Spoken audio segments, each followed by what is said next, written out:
Cléopâtre, dernière souveraine d'Égypte. C'est la plus célèbre femme de l'histoire. Pour séduire les grands de ce monde, elle éliminait quiconque la gênait, notamment les membres de sa famille. En découvrant dans cette tombe ancienne les ossements d'une jeune femme, des chercheurs vont exhumer un sulfureux récit mêlant inceste, intrigue et meurtre.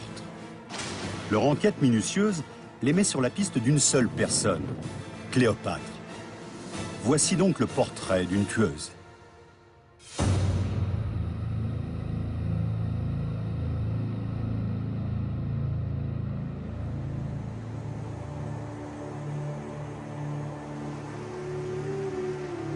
Nous sommes en Turquie, sur le site archéologique d'Éphèse, ancienne capitale de province romaine, 10 fois plus vaste que Pompéi. Les spécialistes pensent y avoir trouvé la clé d'un mystère vieux de 80 ans.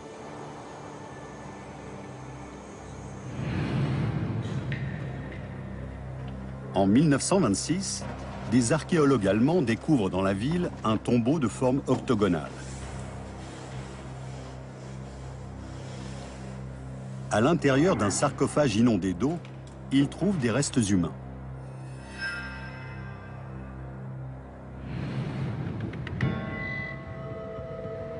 La coutume voulait que l'on enterre les morts hors de la ville.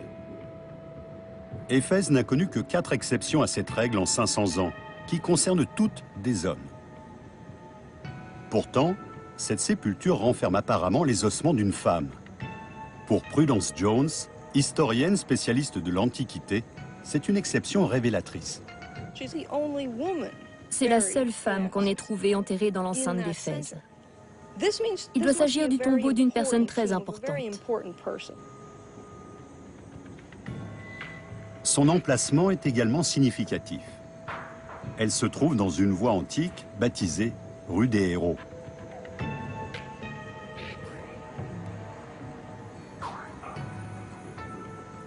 Stanley Burstein, spécialiste de la vie de Cléopâtre, est lui aussi frappé par le lieu de cette sépulture, que l'on appelle l'octogone, en raison de sa forme. Quand on découvre un monument funéraire aussi impressionnant que celui-ci au cœur d'une ville importante, on comprend qu'il abrite la dépouille d'une personnalité très célèbre.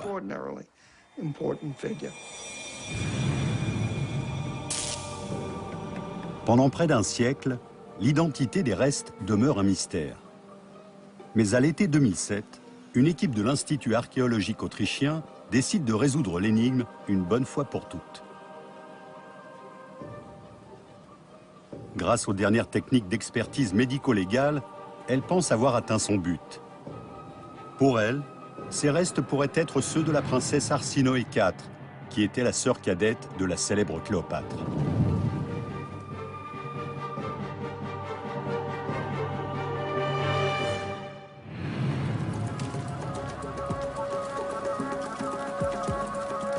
La fratrie compte aussi 2 garçons. Les Ptolémées sont une famille royale tourmentée. Un sujet majeur les divise. Quelle attitude adopter face à Rome, la nouvelle superpuissance de l'époque? En 51 avant Jésus-Christ, l'Égypte était dans une situation politique précaire.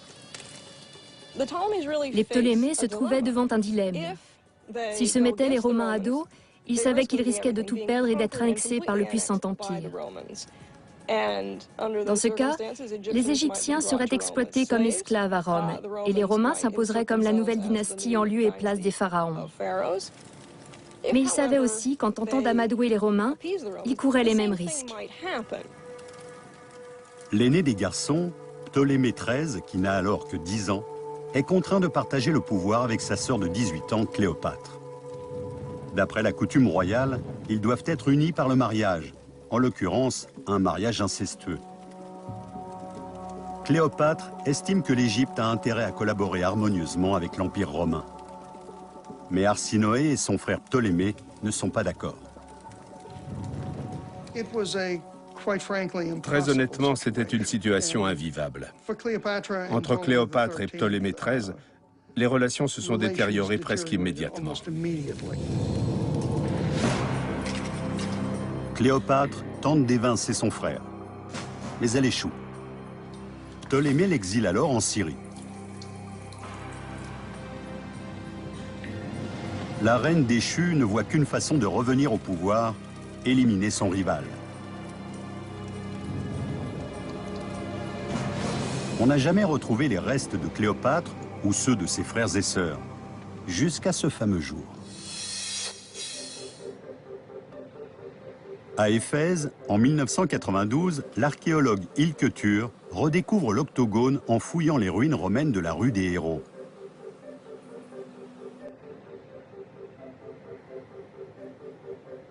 Pendant les 20 ans où elle a travaillé sur ce site, elle n'a jamais rien vu de comparable. Ilke Tur est encore plus intrigué en apprenant dans le compte-rendu de ses prédécesseurs, qui date de 1926, que les ossements qu'il renfermait sont ceux d'une femme. Les chances d'y retrouver quoi que ce soit 80 ans plus tard sont minces. Mais elle décide tout de même de le rouvrir. L'instant est solennel.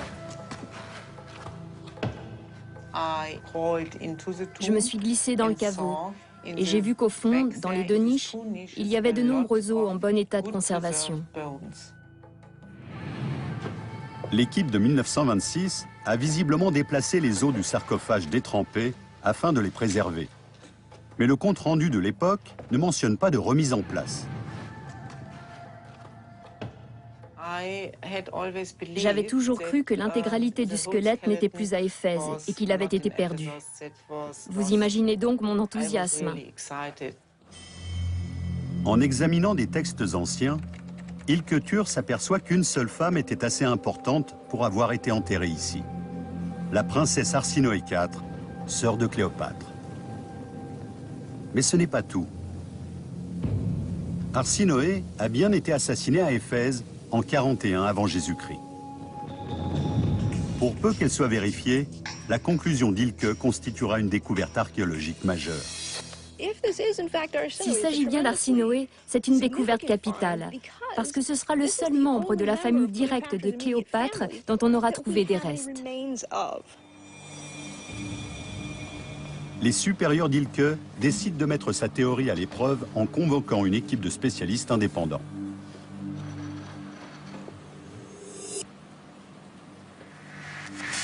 Sous la houlette de l'anthropologue médico-légal Fabian Kans, leur rôle consiste à jouer les avocats du diable. Ilke pensait que le squelette de l'Octogone était celui d'Arsinoé IV, la sœur de Cléopâtre. Notre travail consistait à essayer de réfuter sa théorie. Le squelette est incomplet.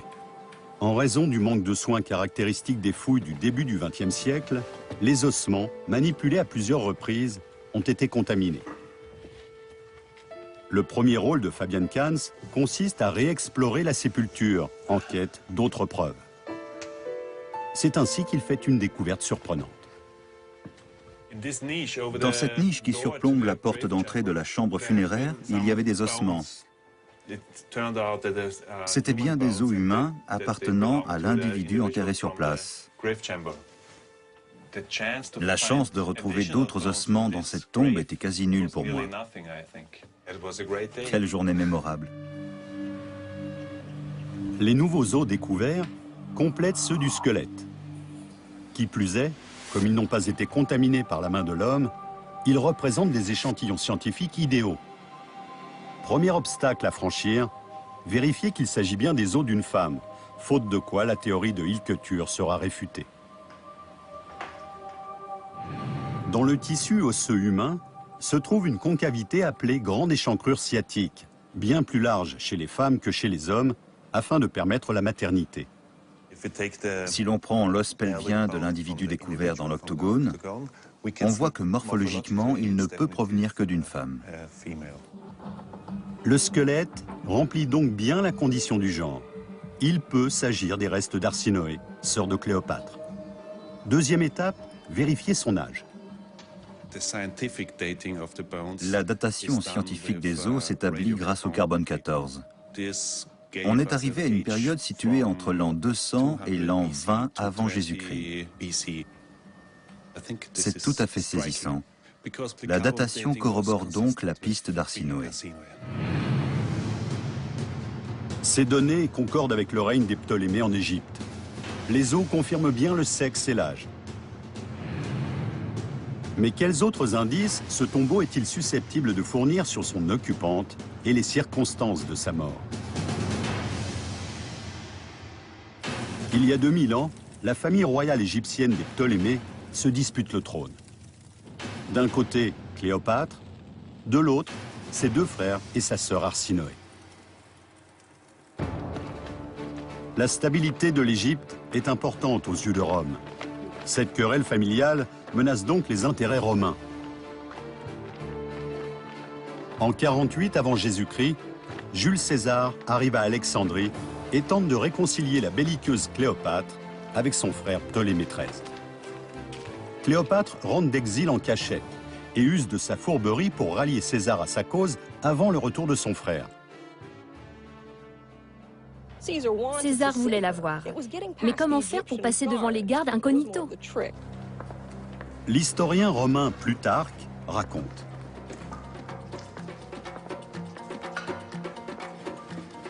Comme il était impossible de ne pas être reconnu autrement, Cléopâtre se fit déposer aux pieds de César, enroulé dans un tapis.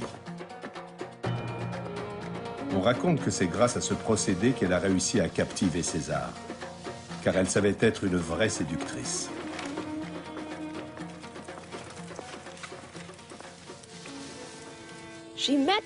Elle a rencontré César en tête-à-tête dans l'appartement qu'il occupait à l'intérieur du palais. Elle a su faire usage de son immense charisme et de son sens aigu de la politique pour l'influencer.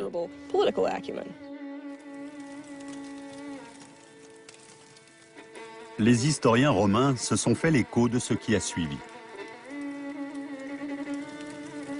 Elle l'a supplié de mettre un terme à son exil et de la rétablir sur le trône. Elle savait s'y prendre pour le convaincre.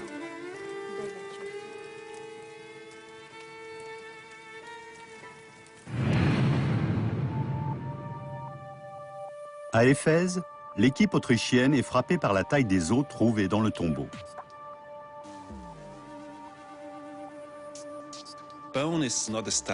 L'os n'est pas un tissu statique. Au contraire, quand on pèse lourd, nos os épaississent pour être plus solides. Or, le squelette découvert était très fin. Il ne pouvait pas provenir d'une personne corpulente. C'était forcément quelqu'un de léger.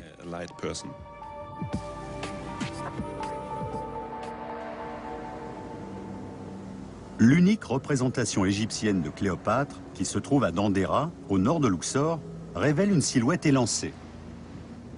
Le récit de Plutarque, voulant qu'elle ait été assez mince pour qu'on la dissimule dans un tapis, paraît donc véridique.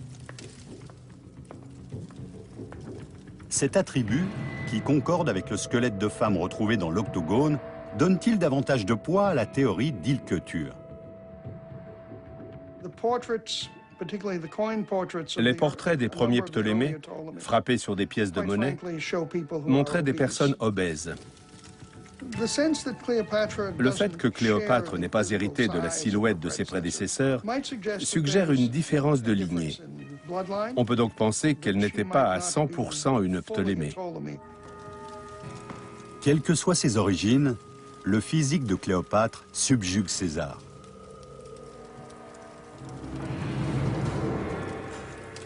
Pour leur toute première nuit ensemble, c'est au lit qu'ils scellent leur alliance.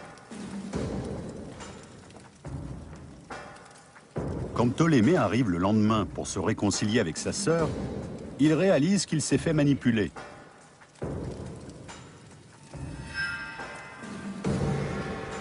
Piqué au vif par sa trahison, il fuit le palais pour chercher du soutien. C'est ainsi que naît la légende de Cléopâtre. Un mythe qui continue de captiver le monde. Les femmes intelligentes et séduisantes qui réussissent dans un monde dominé par les hommes fascinent toujours. Et elle en est probablement la plus ancienne et la plus illustre des représentantes. Aucune preuve physique de l'existence de Cléopâtre, ni des Ptolémées, n'a jamais été trouvée. Si ce squelette est vraiment celui d'Arsinoé, sœur de Cléopâtre, il nous sera peut-être possible d'établir un portrait de la dernière souveraine d'Égypte. Mais en l'absence de crâne, l'équipe d'anthropologues médico-légaux est dans l'impasse. Lorsque des archéologues ont ouvert le caveau pour la première fois en 1926, ils ont emmené le crâne en Allemagne pour l'étudier dans l'espoir d'identifier formellement son propriétaire. Malheureusement, il a été perdu au lendemain de la Seconde Guerre mondiale et n'est jamais reparu. Pourtant, les notes, photos et mesures du crâne prises à l'époque ont survécu. À partir de ces précieux indices et des dernières technologies au service de la science, une équipe de renommée mondiale spécialisée dans la reconstitution faciale va pouvoir reconstruire le crâne et même lui donner un visage. Elle est dirigée par Caroline Wilkinson. Il nous a fallu relever un défi, mais cela a été très intéressant de partir d'images bidimensionnelles pour recréer un crâne en volume là où n'existait qu'une géométrie plane.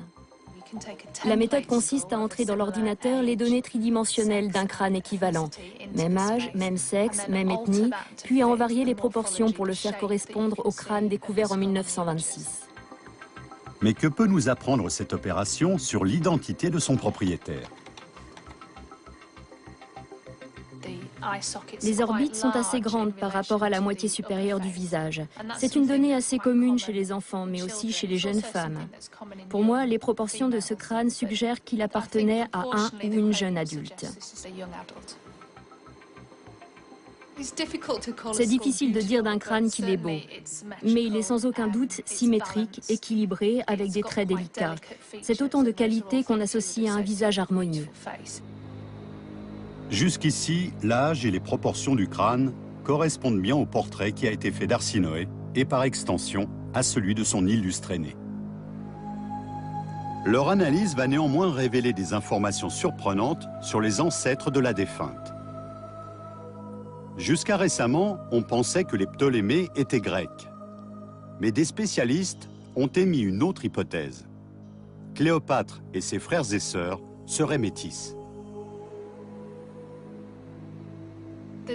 La distance entre le front et l'arrière du crâne est importante par rapport à la hauteur globale de la boîte crânienne. C'est une donnée qu'on retrouve assez fréquemment chez certaines populations, parmi lesquelles les anciens Égyptiens ou des ethnies d'Afrique noire. On peut imaginer que cette personne a eu des ancêtres de races différentes. S'il s'agit bien d'Arsinoé, la découverte de Caroline Wilkinson concorde avec les théories récentes selon lesquelles Cléopâtre avait du sang africain.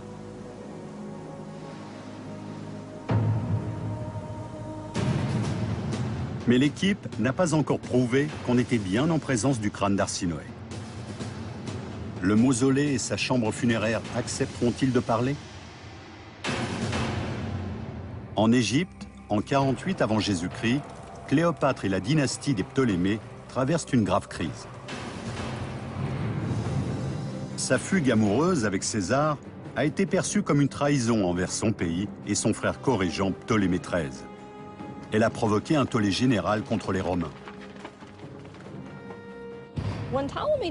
Ptolémée découvre que Cléopâtre s'est insinuée dans les bonnes grâces de César, ce qui déclenche le conflit connu sous le nom de guerre d'Alexandrie, dans lequel Ptolémée tente de bouter les Romains hors d'Égypte. Les soldats fidèles à Ptolémée et à Arsinoé prennent les armes et assiègent le palais où César a établi ses quartiers généraux.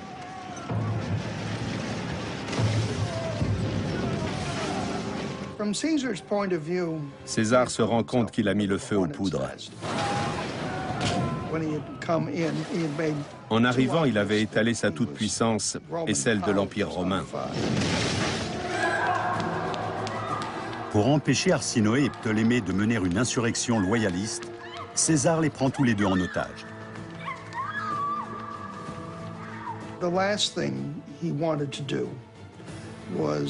Il voulait à tout prix conserver sa mainmise sur la famille royale.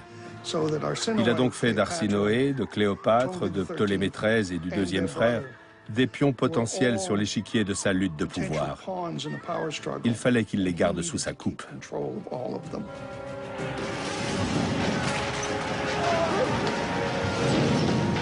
Pris au piège à Alexandrie, César s'empare de l'édifice chargé de contrôler l'entrée et la sortie des marchandises du port, le célèbre phare d'Alexandrie.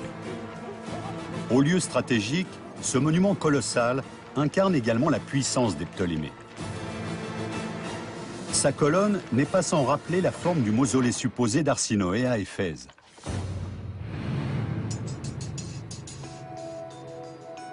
En Turquie, des membres de l'équipe autrichienne décident de délaisser les ossements pour se concentrer sur le tombeau.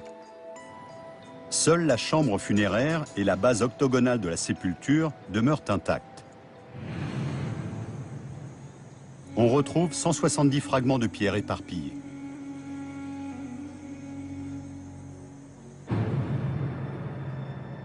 Fort heureusement, une façade de l'octogone a survécu aux toutes premières fouilles de 1904 et a été expédiée à Vienne, où elle est exposée.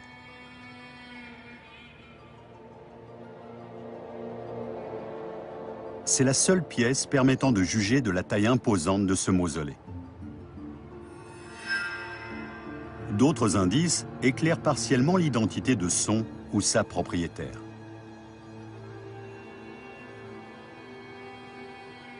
Ces pièces ont été trouvées juste à côté de l'édifice. Cette petite colonne soutenait probablement une torche pour éclairer les lieux. Son motif représente une botte de papyrus provenant d'Égypte. C'est un style très emblématique du pays. Mais l'iconographie ne raconte qu'une petite partie de l'histoire. Pour avoir accès au tombeau dans son intégralité, il faudrait le reconstituer virtuellement.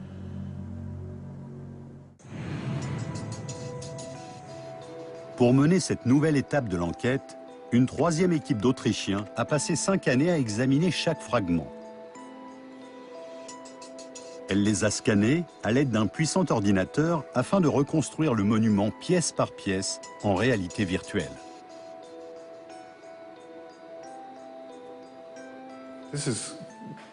Voilà de quoi on est parti. Un champ de fragments de pierre. L'opération a été fructueuse. Elle a fait apparaître un minuscule gribouillage sculpté de l'esquisse de la sépulture, à peine visible à l'œil nu. C'est peut-être un plan de l'octogone. Voici la base, les colonnes et là-haut le toit. On ignorait l'existence de cette esquisse jusqu'à cet été. La découverte de ce graffiti romain est capitale. Elle renforce la théorie d'Ilketur et prouve aux chercheurs autrichiens qu'ils sont sur la bonne piste. Ce tombeau était colossal. Il faisait 15 mètres de haut pour 4 de large et était coiffé d'un toit pyramidal. À l'époque, ce devait être l'un des plus majestueux monuments d'Éphèse. Ilketur a cherché en vain la trace d'un édifice semblable à la même époque dans l'Empire romain. Mais elle a tout de même trouvé une construction qui s'en approche étonnamment. Elle est située à 1600 km de là, en Égypte. Un monument formé d'une base carrée et d'une section octogonale a toutes les chances de vouloir faire écho au grand phare d'Alexandrie, puisque ce phare est le seul édifice octogonal marquant de toute l'Antiquité.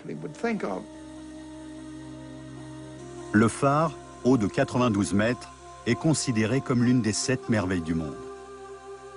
De sa vigie, les sentinelles pouvaient découvrir les vaisseaux à 50 km en mer. La nuit, les marins repéraient son halo lumineux d'encore plus loin, grâce au travail des ouvriers qui entretenaient des brasiers géants.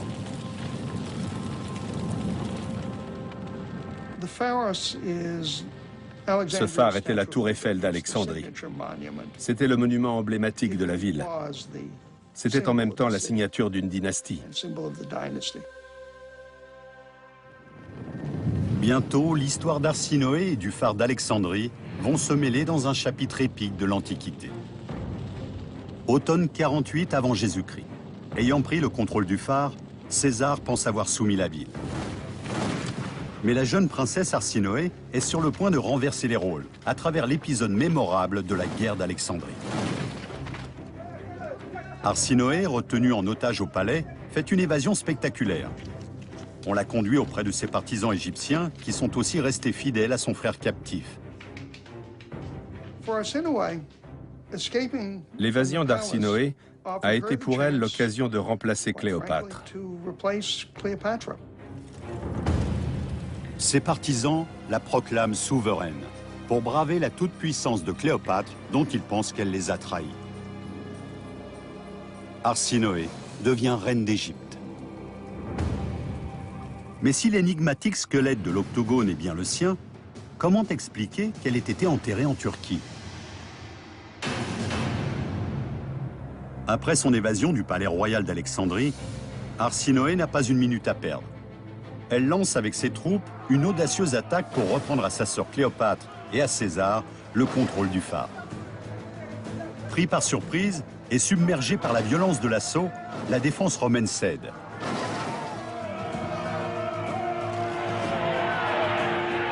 Les troupes de César se replient. Débordé par les soldats d'Arsinoé, l'empereur est en mauvaise posture.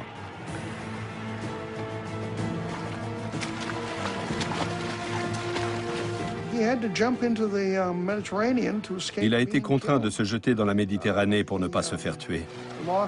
Il y a laissé sa cape et a échappé de justesse à la mort.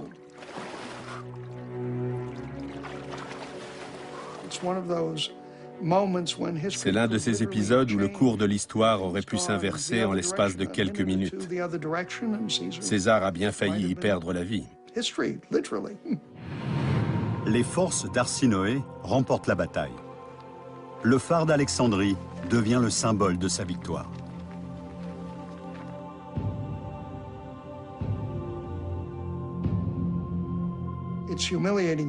Ça a été une défaite humiliante pour César, qui a vu la mort de près.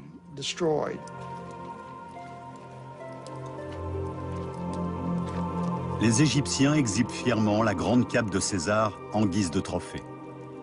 L'empereur, quant à lui, s'est retranché avec Cléopâtre dans le palais. Cléopâtre a dû être terrifiée. Tous ses espoirs de succès reposaient sur la victoire de César. L'empereur envoie chercher du renfort. Toujours retenu en otage, Ptolémée XIII lui assure qu'il peut calmer les rebelles. Pour essayer de gagner du temps, César le libère. Mais le jeune pharaon rejoint immédiatement les troupes d'Arsinoé, hostiles à César et à Cléopâtre.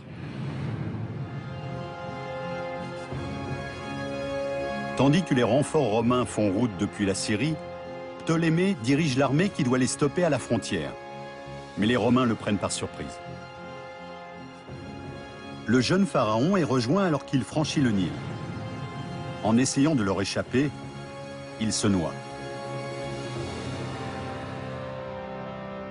Sans même lever le petit doigt, Cléopâtre a déjoué le premier obstacle en la personne de son époux et frère. Ptolémée mort, les renforts romains poursuivent leur route sur Alexandrie. Reine d'Égypte pendant une courte période, Arsinoé est faite prisonnière. La victoire de Cléopâtre et de César met fin à court terme aux espoirs du reste de la famille. Après avoir été le symbole de la résistance, Arsinoé devient un trophée pour l'empereur romain.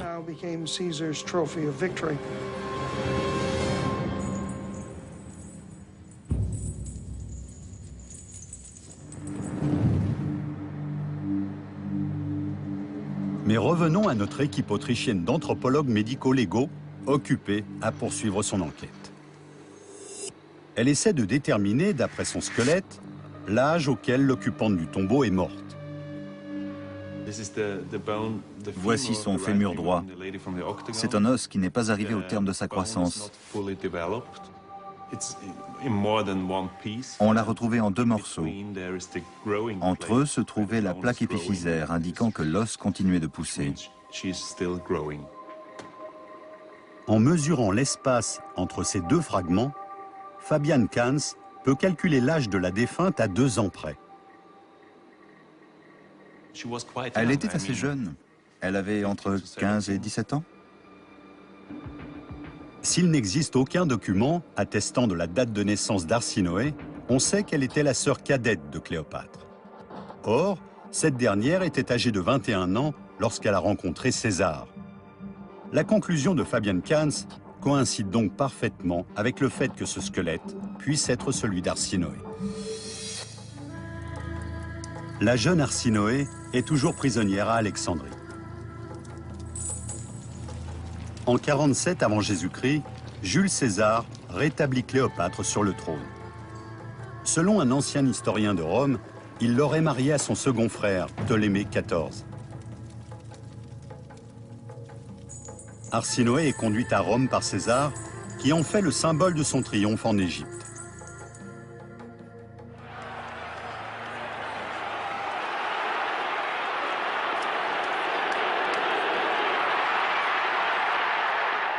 Suivant la tradition, les hauts dignitaires captifs étaient exhibés enchaînés. En 46 avant Jésus-Christ, c'est Arsinoé qu'on montre publiquement. Derrière elle, on brûle un modèle réduit du phare d'Alexandrie. En ce temps-là, les symboles permettaient au peuple de comprendre ce qui se passait.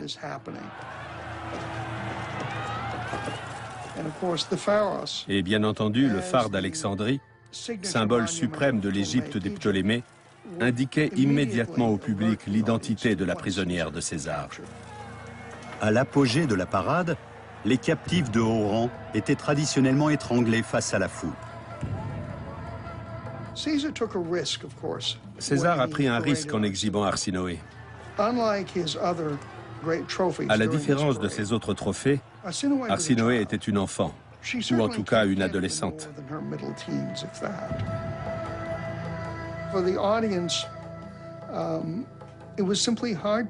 Les gens ont forcément eu du mal à croire qu'ils se trouvaient en présence d'une ennemie jurée de Rome. Ils voyaient une toute jeune fille qui aurait pu être leur enfant. Craignant de perdre le soutien des masses, César rompt avec la tradition et épargne Arsinoé. Mais il ordonne qu'elle soit à jamais bannie d'Égypte. Et épargne Arsinoé. Mais il ordonne qu'elle soit à jamais bannie d'Égypte.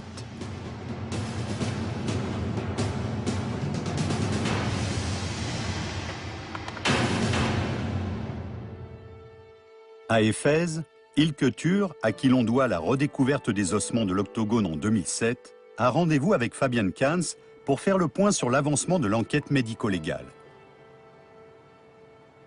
Bien qu'elle ait vu précédemment les os, elle ne les a encore jamais touchés. C'est émouvant de toucher un os, en particulier celui d'un personnage historique. Notamment s'il s'agit d'une personne aussi illustre que la sœur de Cléopâtre.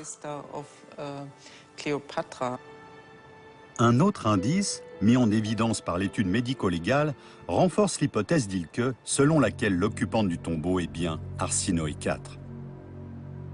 Le stress physique, provoqué par des tâches difficiles ou une maladie, crée sur les os des marques physiologiques appelées lignes de Harris, visibles au rayon X.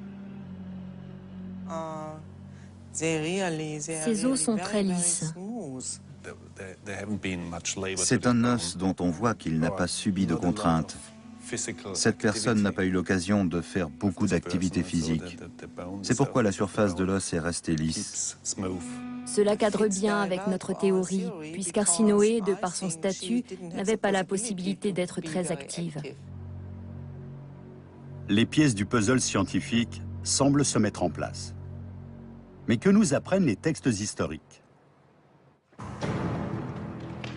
En 46 avant Jésus-Christ, Arsinoé, la sœur de Cléopâtre, est bannie vers un lieu réservé aux réfugiés politiques aisés, le temple d'Artémis, qui se trouve à Éphèse, dans l'Empire romain. Si l'exil ne correspond pas à la vie qu'Arsinoé aurait choisie, elle est au moins en sécurité dans ce lieu sacré.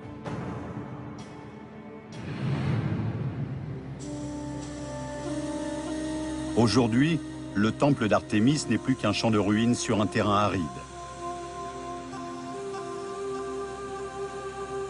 Mais quand Arsinoé y est exilé sur l'ordre de César, il compte parmi l'une des 7 merveilles du monde, tout comme le phare d'Alexandrie.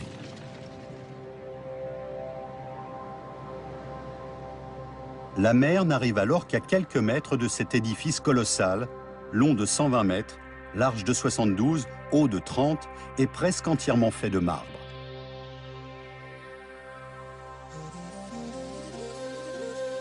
C'est un sanctuaire très respecté comme lieu de refuge.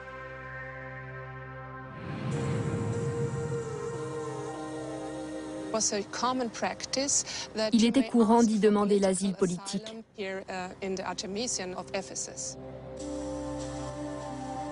Le temple est sous la protection de la déesse grecque Artémis.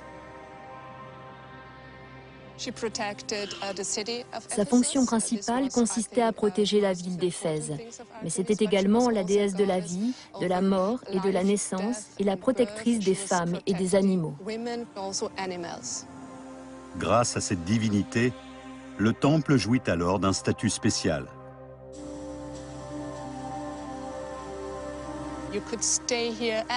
On pouvait y vivre aussi longtemps qu'on voulait. Les gens y restaient des années, voire des décennies, parce qu'ils y étaient en sécurité. Le temple était souverain en matière de justice et de gouvernement, ce qui excluait toute ingérence.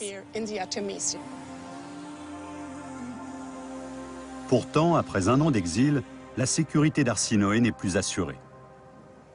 En effet, l'homme qui lui a laissé la vie sauve, Jules César, est assassiné en mars de l'an 44 avant Jésus-Christ. Arsinoé devient soudain vulnérable. Et elle n'est pas la seule. C'est à ce moment que Cléopâtre révèle sa nature impitoyable. Quelques semaines après la mort de César, elle fait empoisonner son second frère, Ptolémée XIV.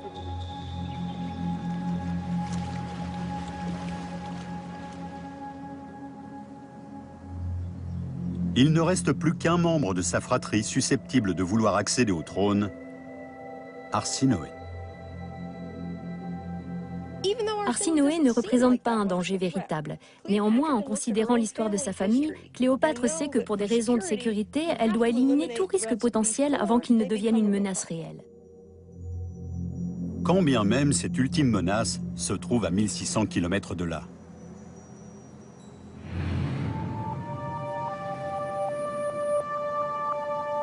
Il n'existe aucune représentation du visage d'Arsinoé. À partir des dimensions exactes de son crâne, l'équipe de spécialistes en reconstitution faciale a pu le reproduire. D'après la forme du crâne et de la mâchoire supérieure, Caroline Wilkinson a réussi à rendre l'apparence probable de la mâchoire inférieure. Elle a ainsi recréé la bouche et les muscles du visage. Nous avons tous les mêmes muscles du visage. Ils ont exactement les mêmes points d'attache sur les os. Mais la structure du crâne est différente pour chacun d'entre nous.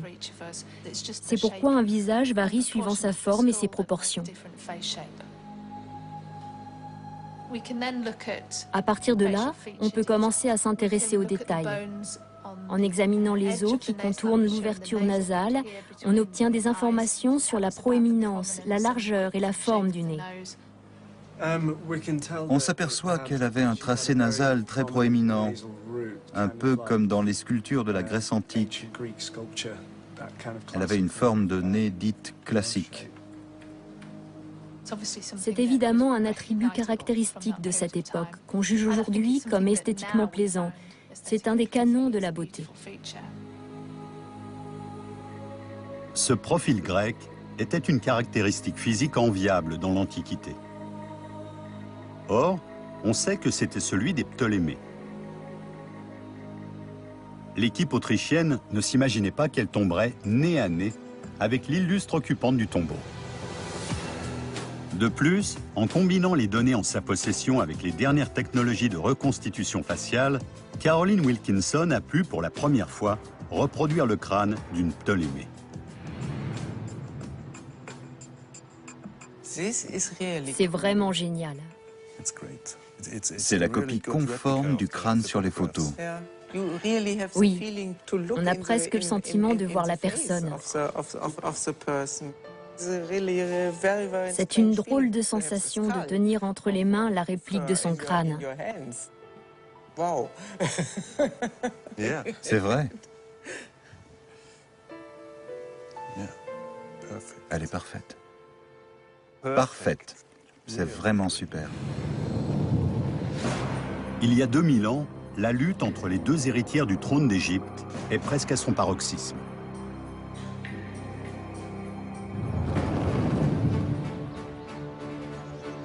En 43 avant Jésus-Christ, Éphèse passe sous le contrôle d'un nouveau gouverneur romain, Marc-Antoine. Son train de vie dépensier et ses campagnes militaires ne tardent pas à ruiner la province. Aussi jette-t-il son dévolu outre-mer sur les richesses de l'Égypte et sur sa reine. La rencontre entre Marc-Antoine et Cléopâtre représente l'un des chapitres les plus célèbres de la littérature mondiale.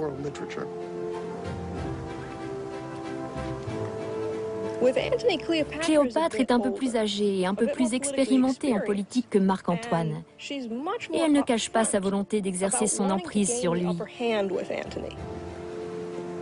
En 41 avant Jésus-Christ, Cléopâtre prend la mer pour Tarsus, dans l'actuelle Turquie.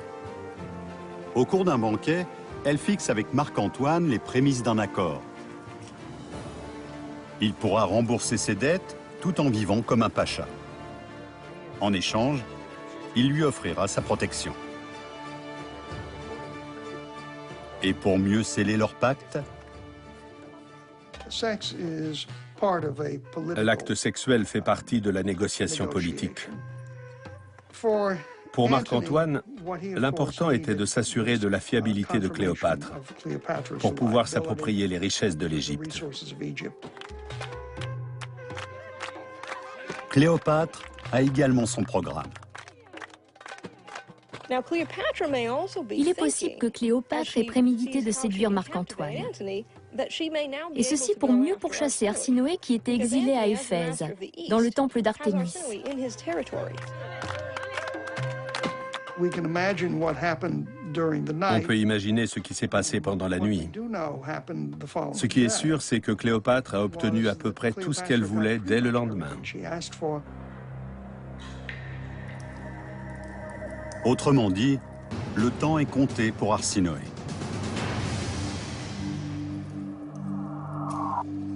Sur le site d'Éphèse, l'anthropologue médico-légal Fabian Kantz doit relever un ultime défi: déterminer les causes de la mort de la jeune femme trouvée dans le tombeau octogonal. L'examen des os n'a montré aucun signe de pathologie ni de maladie.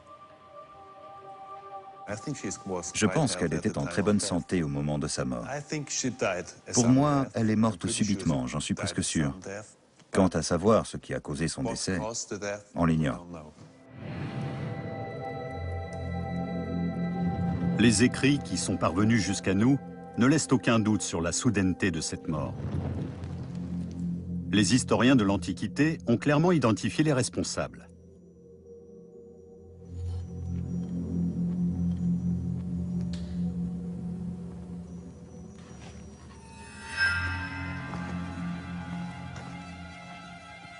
D'après deux récits, Marc-Antoine aurait fait emmener de force la jeune fille hors du temple d'Artémis. Elle aurait ensuite été assassinée sur l'ordre de Cléopâtre.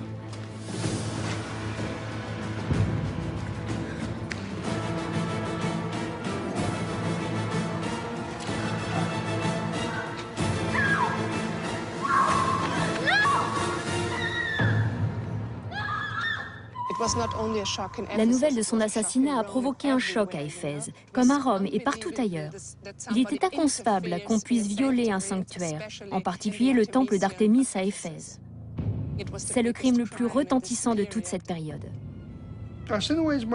Le meurtre d'Arsinoé cadre avec les exigences de Cléopâtre, puisqu'il lui permet de faire disparaître sa dernière rivale en puissance. À l'évidence, elle n'était pas du genre à tolérer le moindre risque.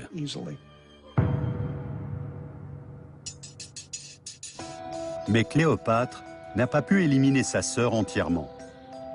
Un tombeau et un squelette ont fini par nous livrer l'histoire d'Arsinoé. Les archéologues pensent aujourd'hui avoir résolu l'énigme et des chercheurs de renommée mondiale viennent appuyer leurs conclusions. L'emplacement du tombeau au centre d'Éphèse, sa forme reproduisant en miniature le phare d'Alexandrie, l'étude minutieuse du squelette ainsi que la reconstitution du crâne, tout prouve que nous sommes en présence d'Arsinoé IV. Il manque encore une toute dernière pièce au puzzle. À quoi Arsinoé pouvait-elle bien ressembler? En Grande-Bretagne, l'ordinateur vient d'effectuer ses derniers rendus. Prudence Jones a parcouru plus de 6000 km pour découvrir la première représentation scientifique du plus proche parent de Cléopâtre.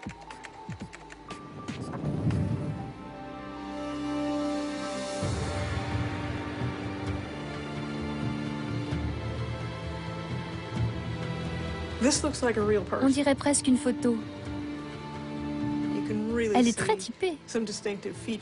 Elle a un nez caractéristique, une forme de lèvres particulière. Ses yeux aussi. On est vraiment devant le visage d'une femme. Elle a un visage agréable à regarder. Elle possède à la fois un crâne de forme oblongue, caractéristique des anciens Égyptiens, et puis un nez classique, que l'on associe davantage aux Européens. La forme du crâne suggère des origines en partie africaines, éloignées des traits européens que l'on prête depuis des siècles à la famille de Cléopâtre. Ces résultats vont obliger les spécialistes à reconsidérer l'apparence de la souveraine égyptienne.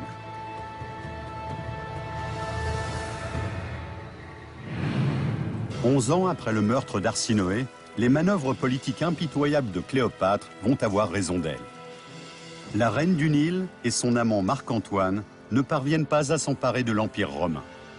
Des faits, tous deux mettent fin à leur jour. Avec Cléopâtre, s'éteint à jamais la dynastie des Ptolémées.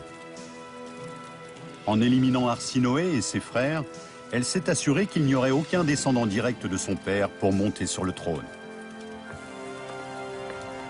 Ainsi s'achève l'épopée des pharaons. L'Égypte devient alors une province de Rome.